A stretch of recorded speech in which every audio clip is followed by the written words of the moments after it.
Chapter 51 The Political Commissar returns. You are listening at novelfull.audio. Right after leaving the field hospital at Division HQ, he silently returned to his number 177 Command T-34 tank, parked in its starting position.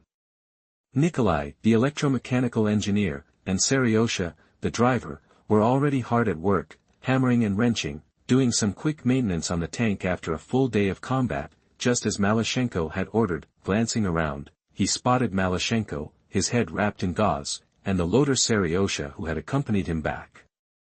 Seryosha dropped his tools, nodded to Nikolai, and rushed over, a happy grin on his face. "Sir, you okay? Looks like we're still in this fight, that's great." Looking at their faces, smeared with grease and soot, but beaming with genuine smiles, Malyshenko, who had grown accustomed to this simple camaraderie of Red Army soldiers, felt a warmth spread through him. He returned a slight smile, trying to look casual. The fatigue of the day seemed to melt away. "I'm fine," he said softly. "Just a scratch, nothing serious." Turning, he surveyed his T-34, blackened by battle and pockmarked with non-penetrating hits. He wondered if there was any real damage. "Seryosha, Nikolai, how's the tank holding up? Find anything wrong?" Seryosha and Nikolai exchanged a look and grinned, answering with confidence. "Don't worry, comrade commander. Those German armor-piercing rounds can't even scratch us, except those flak cannons. Just leaves a little dent and then, nothing. We're good." Hearing Seryosha's confident assessment, Malyshenko nodded slowly, but still wanted reassurance. He turned to Nikolai, the electromechanical technician. Seeing Malyshenko's gaze, Nikolai jumped in. "Everything's fine on my end, sir. The only thing is the radio took a beating from the shells, and the buttons are a little sticky, but all equipment including the forward machine gun and main gun are good to go. Ready to fight." In 1941, most Soviet armored units relied on hand signals for communication. However, to improve battlefield coordination, the Soviet Army equipped Company Command T-34s with a radio for intervehicle communication. Electromechanical personnel were responsible for operating them, and Malyshenko's number 177 T-34 was one such command vehicle. Hearing that there was a problem with the radio, Malyshenko knew he couldn't delay. He immediately turned to Nikolai. "A radio problem is serious, Nikolai. Get someone from the field maintenance crew ASAP. Scrounge some spare parts or get them to fix it. Those Germans are gonna be all over us at first light, and we can't let this slide." Nikolai glanced at the sunset on the horizon. The swift and brutal defeat of the Red Army, after starting the day ready to launch an attack, had shaken him. The rout had taken a toll on the young engineer, raised on tales of the Red Army's invincibility. "Sir. I don't know how to explain it, but how could the Germans beat us like that in just one day? I just feel lost, sir. An indescribable sadness." Malyshenko knew exactly what was going through the young soldier's head. This crushing defeat was hard to swallow for a young Red Army soldier with such a strong belief in the cause, but Malyshenko, a time traveler, knew that this was only the beginning. Until the tide turned at Stalingrad in 1943, the Soviet Army would continue to suffer these kinds of devastating defeats. "Oh, this damned war." He sighed softly, walked over, and clapped Nikolai on the shoulder. He wanted to offer comfort, but couldn't reveal the grim truth of the coming years. Nikolai and the rest of his crew, and Malyshenko, shouldered a burden far heavier than that of an ordinary captain. Just as Malyshenko was about to offer some words of encouragement, a familiar, slightly aged voice broke through the silence. "Captain Malyshenko, there you are. Good to see you're all right." Malyshenko and his crew turned to see Petrov, his political commissar, approaching. "Good evening, comrade political commissar. Captain Malyshenko reporting, and wishing you good health." Even Malyshenko, seasoned by battlefield experiences, found himself stumbling over his words. The surviving political commissars of the Soviet Army were known for their ruthlessness. Chapter 52 Meeting with the Army Commander, Part 1. You are listening at novelfull.audio. He stared at the four-man crew. Seeing his nephew Kirill safe next to Malyshenko eased the tension he felt. Political Commissar Petrov, who'd hit the ground running, immediately cut to the chase. Captain Malyshenko, glad to see you made it through today's battle. How'd you do out there? Give me the rundown. As if catching the relaxed vibe from Petrov, Malyshenko paused, then calmly rattled off his achievements. About 8 German anti-tank guns and an 88mm anti-aircraft gun. Plus, 4, maybe 5, German machine gun nests. Sorry, Comrade Political Commissar, I was a little busy directing the battle and, not dying. The details are a little fuzzy. Petrov nodded, then looked up. Comrade Malyshenko, your combat record today deserves recognition. With those results and the German tanks you knocked out in the last engagement, I'd say you and your crew are the undisputed top dogs of the 20th Tank Division. Malyshenko hadn't expected such lavish praise and was momentarily taken aback. Comrade Petrov, I'm just doing my job. Defending the motherland against the German invaders is every Red Army soldier's duty. We can't take all the credit. Petrov, who admired the young Malyshenko, smiled hearing this expected but appropriate response. Very good, Captain Malyshenko. I'm here to tell you I need to head to the 9th Mechanized Army headquarters. When I got the notice, General Rokossovsky specifically requested that you come with me. Seems like Rokossovsky's impressed with your work. Rokossovsky wants to meet me, ***, what the heck is going on? Is this too good to be true? The news hit Malyshenko like a ton of bricks. Anyone with even a passing knowledge of the Soviet army during World War II knew Rokossovsky's name. Early in the war, then Major General Rokossovsky secured the Soviet army's first tactical victory after a string of defeats. Later, he displayed extraordinary command skills and military talent in a series of major battles. His achievements earned him medals and a rapid promotion from Major General to Marshal in just 3 years. Along with Zhukov and Konyev, he was considered one of the big three of the Soviet army during World War II. Malyshenko, stunned by Petrov's news, was beyond excited. Rokossovsky was the first historical figure Malyshenko would meet since finding himself in the Patriotic War. Meeting the famous generals who shaped World War II was a thrill for any military history buff. Even Lin Jie, transformed into Malyshenko, couldn't deny it. After calming his inner turmoil, he took a breath and regained his composure. He had no reason to refuse Petrov's offer and immediately agreed. No problem, Comrade Political Commissar. It's an honor to be invited by Comrade Rokossovsky. I'm happy to go with you. Petrov, as expected, turned and led the way. Good. Let's go, Captain Malyshenko. A short walk brought them to a GAZ car waiting for them. Malyshenko, used to the simple, cramped, and suspension-free World War II vehicle, felt that even the most basic modern car beat the GAZ. The ride across the grassland at sunset wasn't long. With a light break, they arrived at the 9th Mechanized Army headquarters behind the 20th Tank Division's position. Malyshenko followed Petrov out of the car. The headquarters, supporting 2 tank divisions and 1 infantry division, was a field command built with tents, wooden poles, telephone lines, and communication antennas. It looked similar to the 20th Tank Division's command post, but was just larger. After stepping out of the car, Malyshenko gripped the folder in his hand and straightened his uniform. He glanced at his gunpowder-stained clothes. Petrov, thinking for a moment, spoke to him. Come with me, Captain Malyshenko. Commander Rokossovsky must be waiting. I hope you're ready. Uneasy, Malyshenko didn't respond and followed Petrov. Petrov showed his ID to the sentry, lifted the tent flap, and revealed the face of the man whose name was etched in history. Chapter 53 Meeting with the Army Commander, Part 2. You are listening at novelfull.audio. At the field headquarters of the 9th Mechanized Army, part of the Soviet Southwest Front's 5th Army, Major General Rokossovsky, who'd been directing the battle all day, was briefing a division commander. Here's how we'll set up the defense for now, Kropov. When the Germans attack tomorrow, I'll give your division as much artillery support as I can. That's all I've got available from headquarters. I know you understand. Keep up the Red Army spirit, face those challenges head-on, and teach those German invaders a lesson they won't forget. The division commander, his arm in a cast and a bandage around his neck, snapped to attention and saluted Rokossovsky without a word. Comrade Commander, rest assured. I'll embody the Red Army spirit, fear no danger, and give those Germans a bloody nose tomorrow.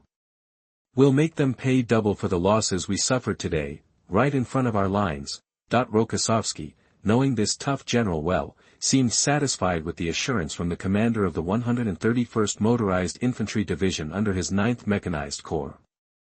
Good. Get some rest when you get back.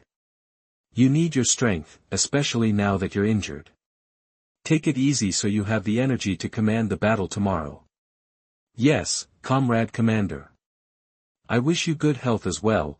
Watching the division commander, who'd almost lost his arm to German shrapnel that day, leave, Rokossovsky turned to face two figures standing at the entrance of his command post. Ah, Peter, you're here. Tell me, how's your division doing?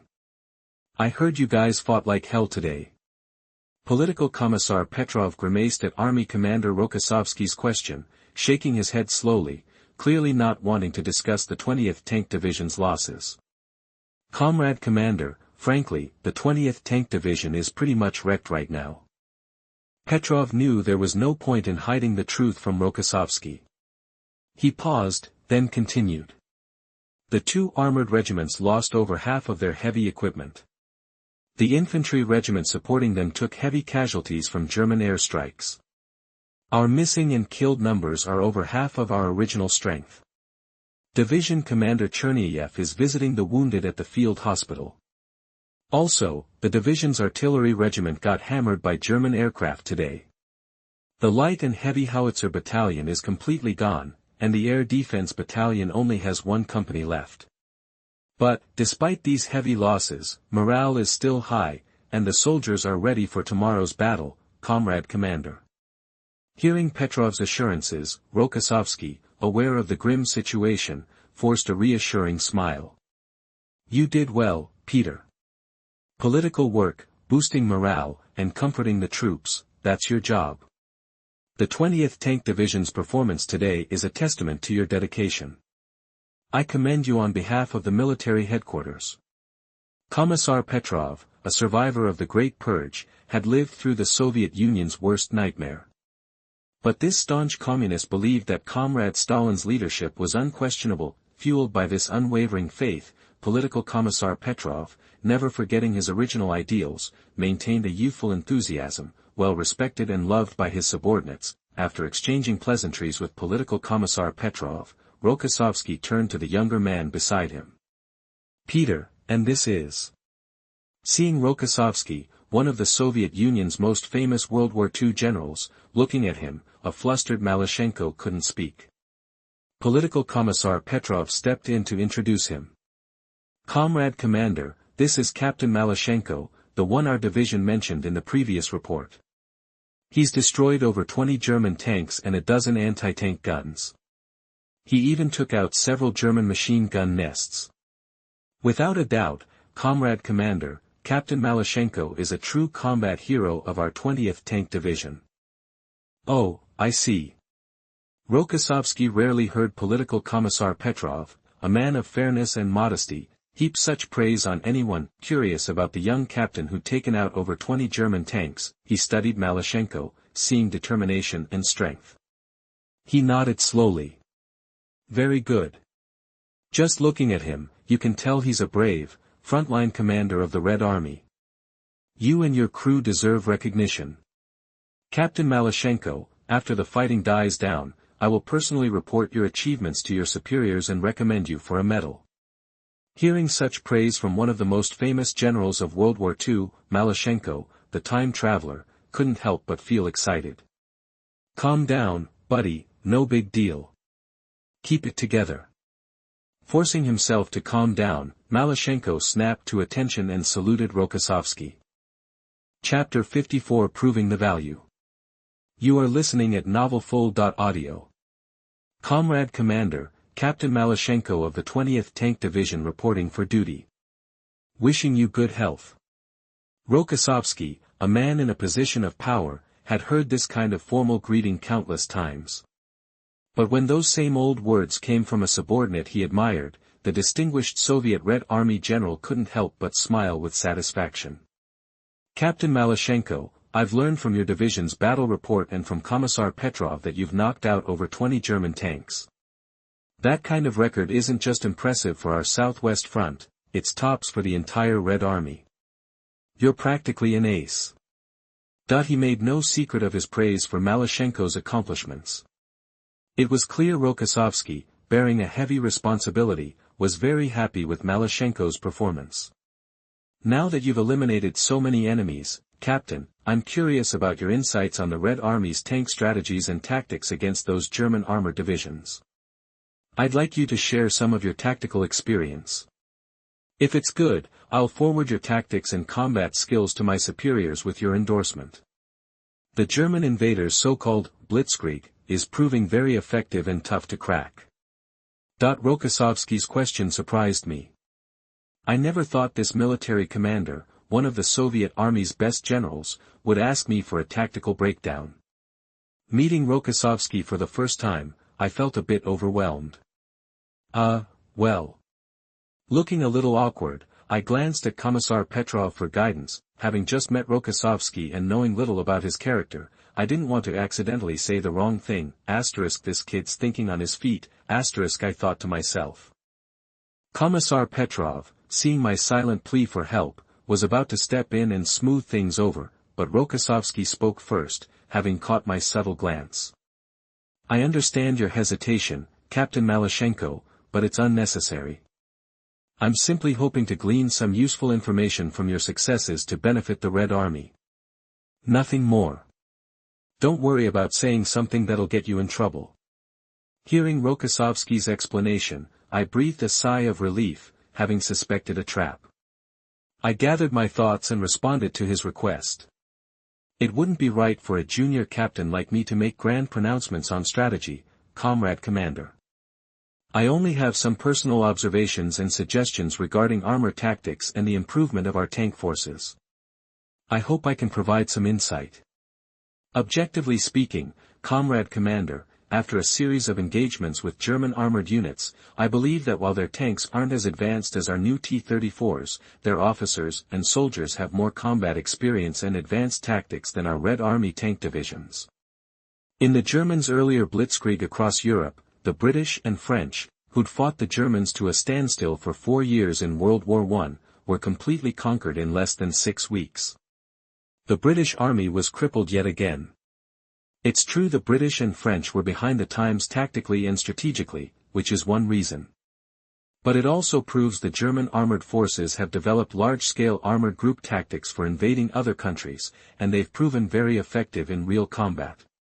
That's what they call the blitzkrieg. Rokossovsky, as an army commander, had never heard such original perspectives from his staff or junior officers. Reflecting on Malyshenko's words, he felt like a new window had opened.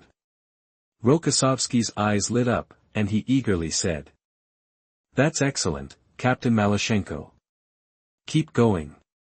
I'm very interested in your insights." Commissar Petrov, an expert in political matters who was good at understanding people, expected Rokossovsky to get angry when Malyshenko suggested the Red Army's tank troops had less experience than the Germans.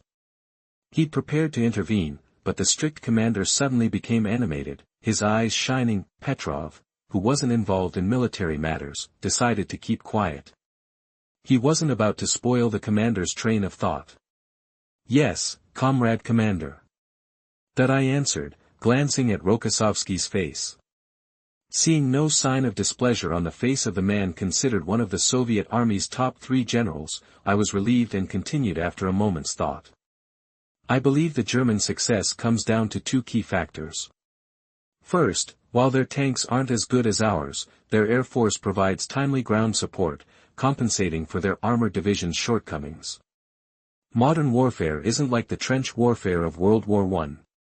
The air force isn't a secondary factor anymore, it can turn the tide of battle.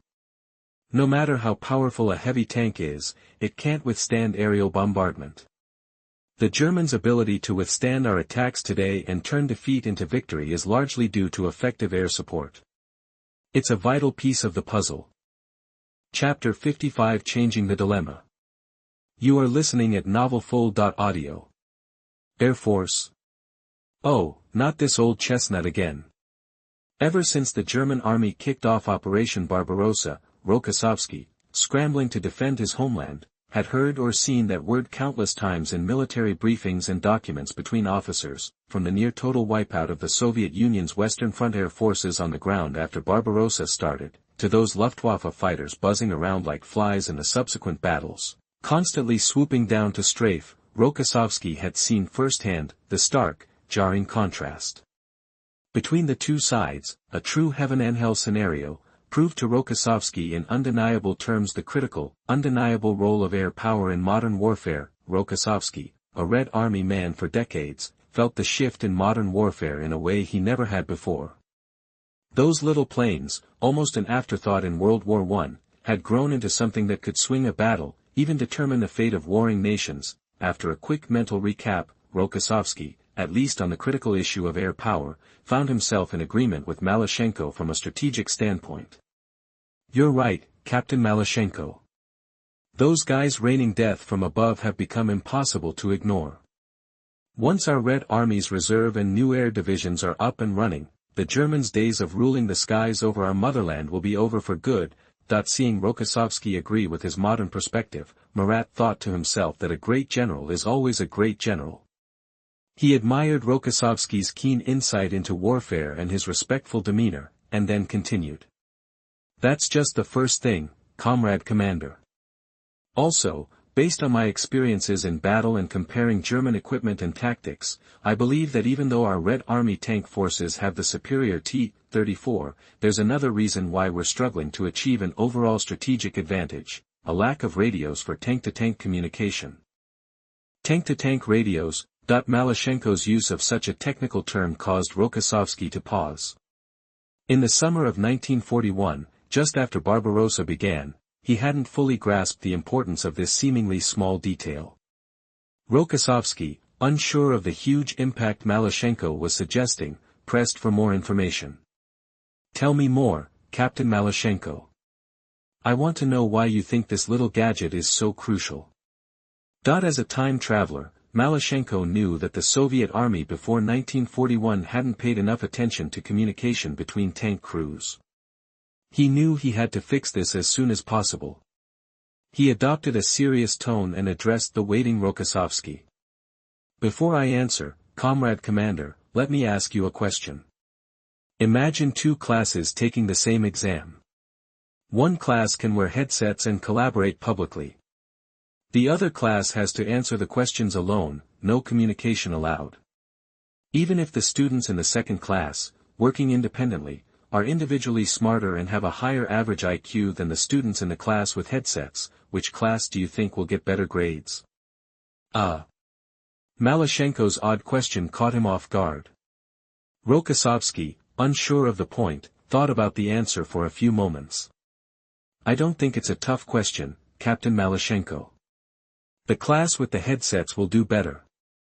No matter how smart someone is, they can't compete with dozens of people brainstorming together. The first class, sharing knowledge, correcting each other's mistakes, and compensating for shortcomings, will undoubtedly win. Hearing Rokossovsky's response, Malyshenko smiled. Realizing he'd made progress, he spoke deliberately. Well, the current fighting between our Red Army tanks and the German panzers is essentially the same situation. The same? How does that relate? Wait, I get it. That's a pretty simple way to put it. After Malyshenko's easy-to-understand analogy, Rokossovsky finally understood the underlying truth. He realized what was giving the German armor the edge in their battles. In the summer of 1941, when the Germans launched Barbarossa, the Soviet tank force, superior in tank quality, suffered from terrible crew communication during battles. This severely limited their overall effectiveness. Trying to use flags and hand signals on a chaotic battlefield was ridiculous. The German army, on the other hand, was different. German armored units, equipped with tank-to-tank radios at all levels of command, were often challenged by the superior quality of Soviet tanks in local engagements, but these German units, combat experienced and equipped with radios, were skilled at coordinating and outmaneuvering their opponents, using tactics that the Soviets simply couldn't execute during battle. Ultimately, with Luftwaffe support, they would complete encirclements and force Soviet troops to surrender. In the battles he'd fought, he was haunted by the lack of radio communication in his tank crews. While he complained about this key flaw in the Soviet armor, Malyshenko was constantly seeking a solution, and when Malyshenko met Rokossovsky, recognized by later generations as one of the greatest Soviet generals of World War II, an ambitious plan immediately took shape. Chapter 56 Angry Rokossovsky. You are listening at novelfull.audio.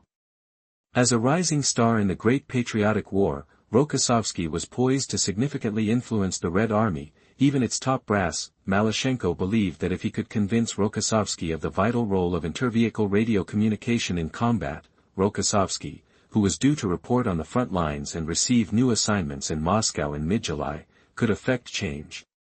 Even a brief mention to the Red Army General Staff, or even Stalin himself, about the lack of radios in tank units and the advantage it gave the Germans could have a huge impact. This butterfly effect was immeasurably important to Malyshenko, a time traveler from the future. Events unfolded as Malyshenko hoped. Upon learning about the lack of radio communication in frontline tank units, Rokossovsky immediately grasped the severity of the issue.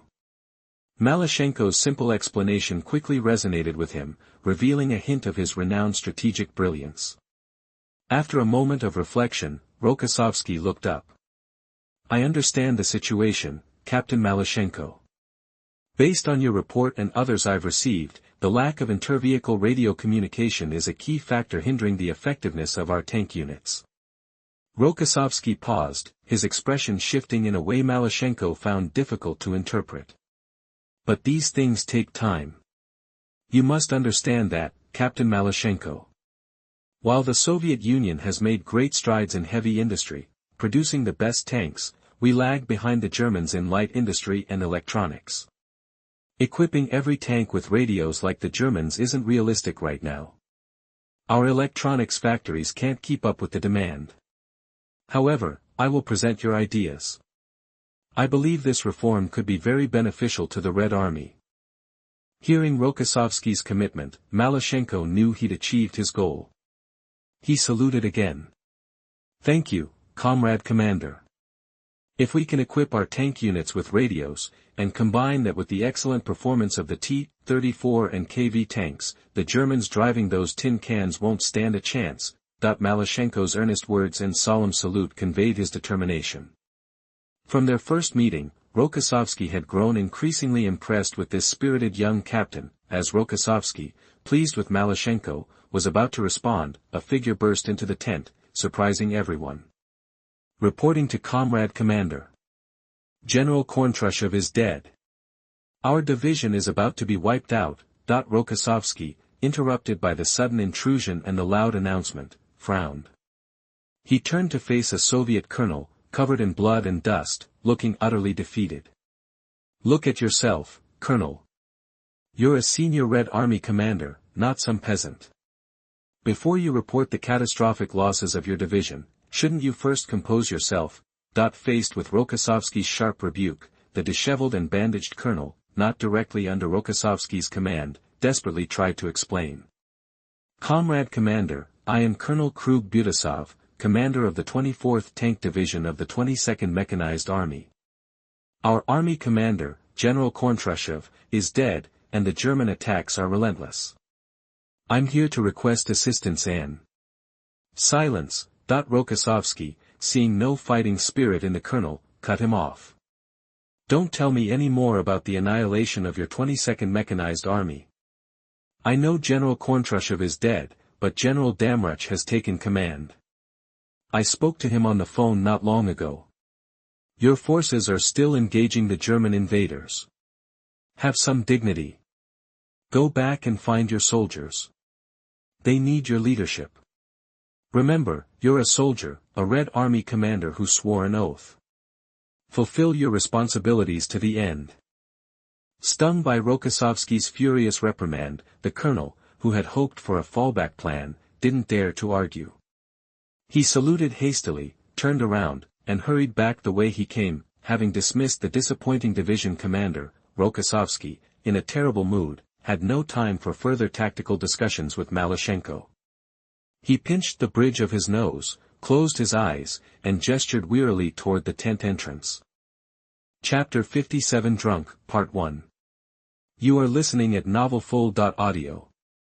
Understanding Rokossovsky's subtle wave, the perceptive political officer Petrov immediately pulled the somewhat naive Malyshenko aside and gave him a quick salute. They exited the tent. Outside, Malyshenko, still puzzled by what he'd witnessed, asked Petrov, "Comrade Political Commissar, I thought our 20th Tank Division fought hard today. Why is the commander of the neighboring tank division complaining at headquarters? It seems odd."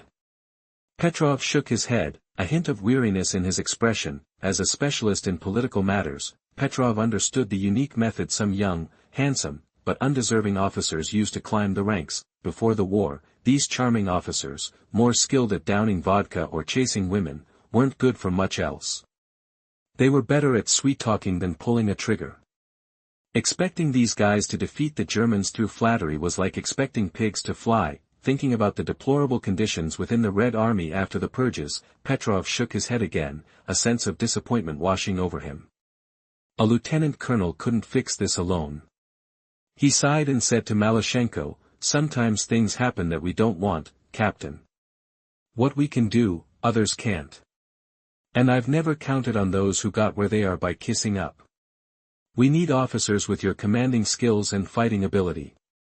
Malyshenko nodded, understanding dawning in his eyes. He fell silent, each lost in thought. They walked in silence to the GAZ car. "Let's go. Back to division headquarters, now." Petrov's tone was so stern it bordered on angry. The driver, not wanting to cause trouble, immediately turned the car towards the 20th Tank Division headquarters. Bathed in the last rays of the setting sun, the drive was rough, but soon the GAZ car pulled up in front of the division. Petrov and Malyshenko got out almost simultaneously and headed off in separate directions. "Comrade Commander." "Cherniv." Petrov called out, pushing aside the tent flap. He was immediately confronted with a familiar, unwelcome sight: Cherniv, drunk. "Good Lord, Cherniv. Drinking now? What have you done?" Seeing several empty vodka bottles scattered around the table, Petrov's face paled. He knew roughly how much the commander had drunk in his absence. Realizing the gravity of the situation, he marched forward and snatched the half-empty bottle from Cherniv's hand.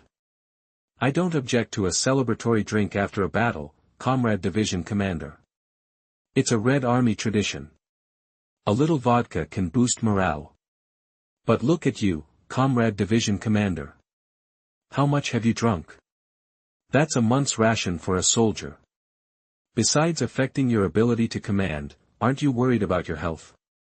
We're in the middle of a war." Deaf to Petrov's tirade, Cherniv, his face flushed and smelling of alcohol, waved dismissively. His vision blurred, and he lunged forward, grabbing at Petrov. "Screw the war, Peter. Give me the bottle, I haven't had enough." "Damn it, are you crazy, Cherniv?"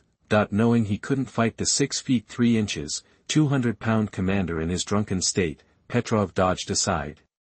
Cherniv stumbled and fell heavily to the ground. Hiccup, he belched, the smell of alcohol strong.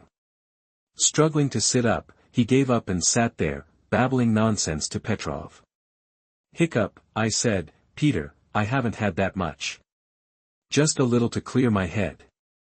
I've had a sudden revelation, and I need to tell you something I've been holding in for a long time."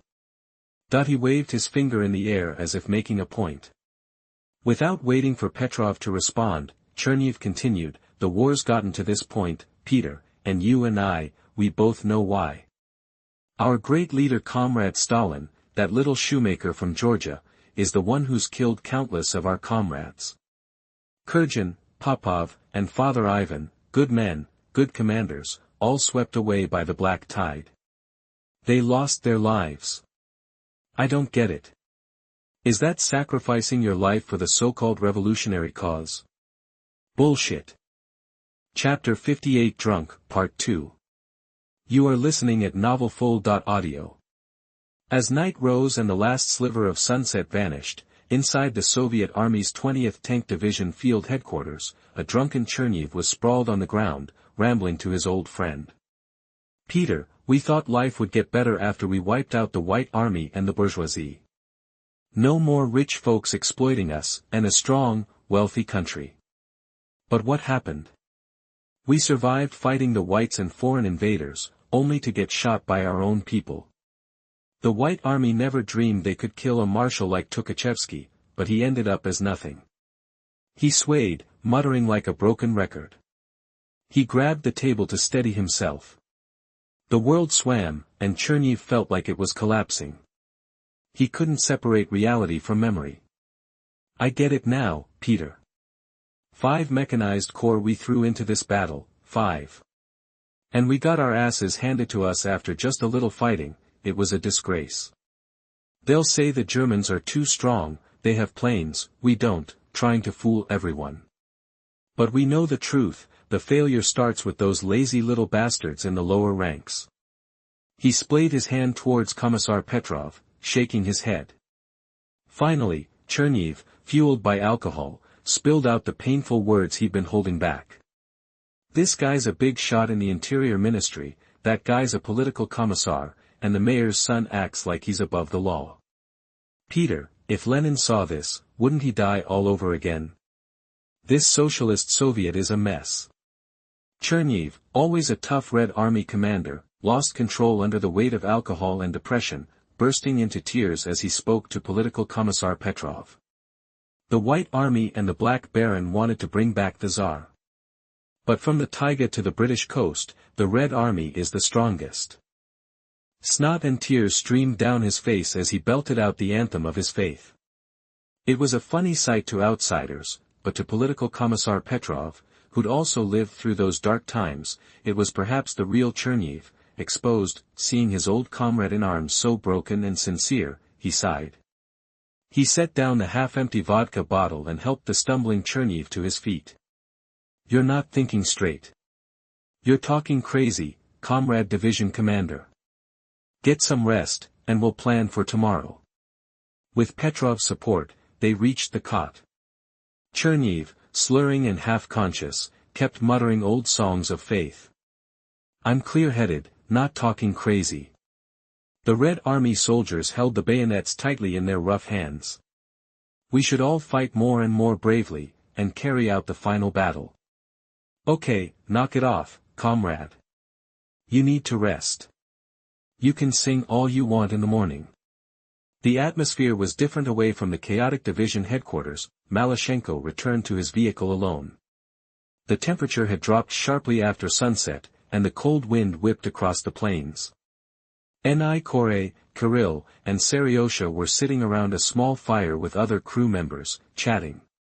What's so funny? Is anyone on watch? You guys are just hanging out. Kirill turned and saw Malyshenko striding toward them. Sir, you're back. 2nd Company's on guard the first half of the night, 3rd Company the second. We were just complaining about dinner. Malyshenko frowned. Only 2nd and 3rd Companies? What about 1st Company? Doesn't 1st Company have guard duty? Kirill hesitated, the good mood gone. After the battle, sir, our company only has 3 T-34s left, including our command vehicle. After Comrade Commander learned the news, he looked for you but could not find you. I told him that you followed Commissar Petrov to the military headquarters. Comrade Leader asked me to tell you that we no longer need to stand guard tonight.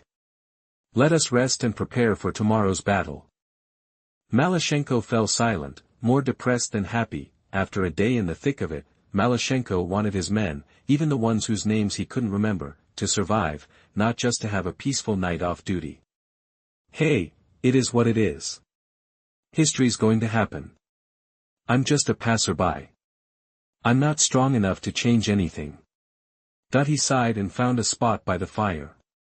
The other soldiers shifted to make room for their superior officer, staring at the flickering flames, feeling the cold wind on his face. Malyshenko knew he was in for another sleepless night. Chapter 59 Midnight Serenade. You are listening at novelfull.audio. Feeling the cold wind, I stood silently, watching the bonfire dance. Suddenly, a voice broke the quiet. "Comrade Captain, are you scared about the battle tomorrow?" That he didn't answer right away, but turned toward the voice. It was Iyashkin, one of the tank commanders from our company's 2 remaining T-34s, looking at this guy, maybe 24 or 25, who looked more like a dancer than a soldier. Malyshenko paused, then met his eyes. "If I remember right, you're Iyashkin, second lieutenant, commander of T-34 number 208. Iyashkin looked surprised.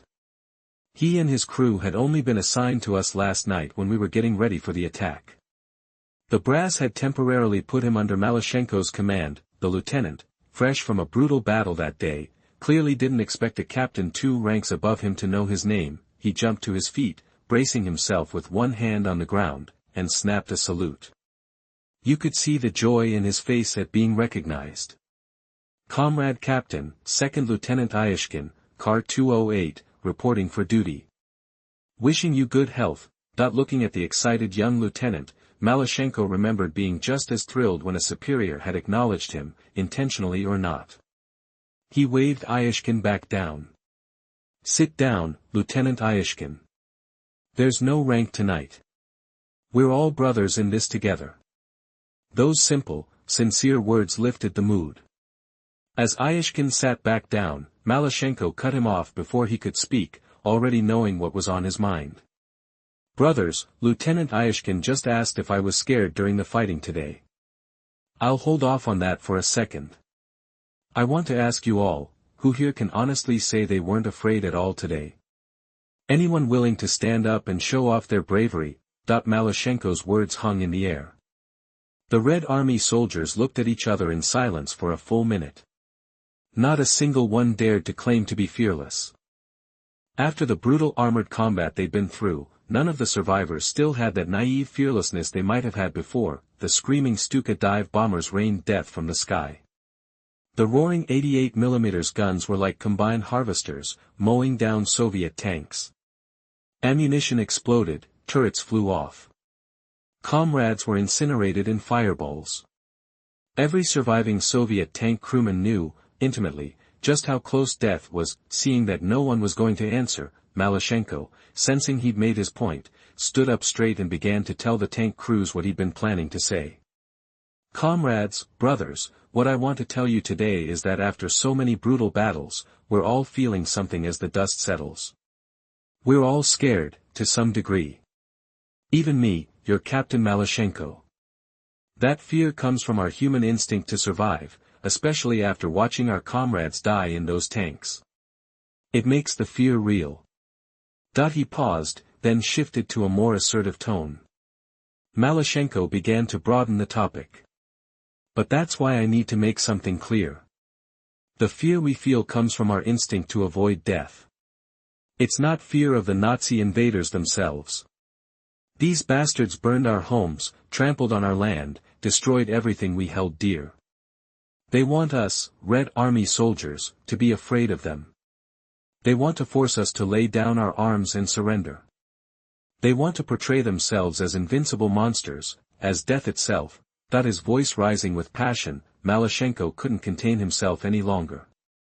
He pushed himself up from the grass, raised his fist, and roared the words from his heart. "But thank God, we are Red Army soldiers, Soviet soldiers who live by our beliefs. The oath we swore under the party's banner isn't just empty words. We fight for our motherland, for our families, for our homes. Because some things are worth dying for." Malyshenko's powerful words resonated in the night. The young Red Army tankers, their smoky faces flushed by the firelight, had never heard anything so stirring, so true. Even Commissar Petrov's pre-battle speeches hadn't touched them like this. Apple trees in bloom, soft mist upon the water. Katyusha stands on the steep bank, singing in the bright spring light. In the darkness, someone began to hum. Soon, Almost all the Red Army soldiers around the campfire were joining in, singing along to the accordion's melody, pouring their hearts into the song. The girl sings a lovely song, she sings of eagles on the steppe, she sings of her beloved, and hides her lover's letters. She sings of her beloved, and hides her lover's letters. Chapter 60. Move forward. Assault gun. Superior. You are listening at novelfull.audio. When the first rays of sun cut through the pre-dawn darkness, bathing the dew-soaked fields, Michel Whitman bolted upright from his cot. He threw on his uniform cap, grabbed his black leather gloves, and headed out of the tent. Hey, Clink, rise and shine. You want Dietrich himself to drag you out of bed. Clink, still groggy from yesterday's battle, struggled to pry his eyelids open. He yawned, stretched, and sat up, rubbing the sleep from his eyes. His throat was parched. What time is it, Michel? He croaked, watching Whitman check his weapon. Whitman rolled up his sleeves, glanced at his watch, then grabbed a kettle hanging in the tent and took a swig. It's 5:15, Clink. Show time. Don't let me down out there, got it? Get moving. Whitman strode out of the tent. Clink, used to his CO's gruff demeanor, shrugged it off. Yeah, you said the same thing before we tangled with those Ivan border guards. Turned out to be a cakewalk. Fool me once. Despite the early hour, Whitman's assault gun crew scrambled into action. They raced to their vehicle and took their positions. Nearby, Whitman, bursting with energy, was getting his orders from the assault gun battalion commander. Listen up, Michel. Division HQ wants our whole battalion in today's attack. We're providing close fire support for the tanks and infantry, focusing on blasting those Ivan fortifications and anti-tank guns. When the attack kicks off, Michel, you'll lead your platoon in support of Lieutenant Heisenar's armored company. 2 infantry companies will be backing you up as well. Heisenar will be calling the shots on the field. You're under his command for this op. Whitman, arms crossed, remained unfazed. So, what about Ivan's tanks? Our Panzer IIIs and IVs can't stand up to those T-34s and KVs. Does the brass think the Ivans are just gonna break down or surrender? The battalion commander, accustomed to Michel's insubordination, ignored the comment. Forget the Soviet tanks for now. The more I think about them, the bigger headache I get. Who knows how those vodka-swilling Ivans built tanks like that? Someone asked the same question at the meeting.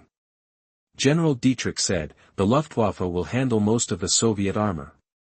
The armored forces just need to do their best as planned. You know the drill, Michel. Crush this Soviet army group, and the road to Kiev will be wide open for the Southern Army Group. It's a glorious mission from the Führer himself. He clapped Michel on the shoulder with increasing fervor, then snapped to attention, his arm raised at a 45-degree angle. Heil Hitler. Whitman, matching the commander's tone, responded just as enthusiastically. Heil Hitler.